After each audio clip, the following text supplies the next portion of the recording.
Hi everyone, so I've been baking sugar-free treats this morning because Jai and I are detoxing for 30 days. We do this every year and there's still got to be yummy stuff to eat. So this muffin's called, I got this ages ago, don't know where from.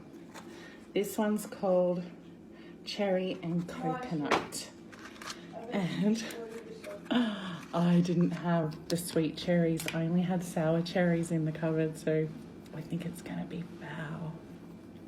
Oh, but I added rice malt syrup to make up for it. Let's have a look. See that? Okay, let's try. No. Don't use sour cherries. It's moist, coconutty. That's boring. It's very bland. Okay, this one, I've got high hopes for this one. This is chocolate blueberry. I used frozen blueberries, as you do. Oh, this is really moist. Oh, it's just, the lighting's not real good, is it? Anyway, let's try this one.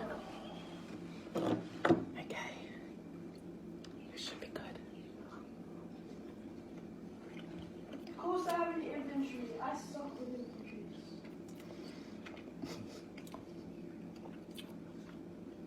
That's boring too. They need sugar.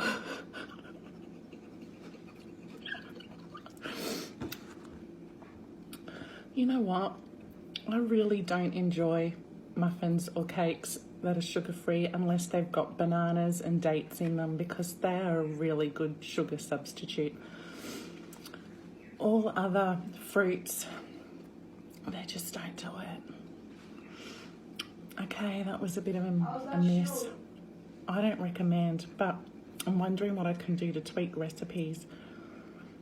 I should just add dates to everything, or bananas to everything. I did put applesauce in both. Maybe they need more. And I substituted some milk for like Greek yogurt. I don't know, it's only day 3. Nice. It takes a while for your taste buds to adjust. And I'm a novice in the kitchen. I really don't know what I'm doing. There you have it. Can we wait for like 5 minutes?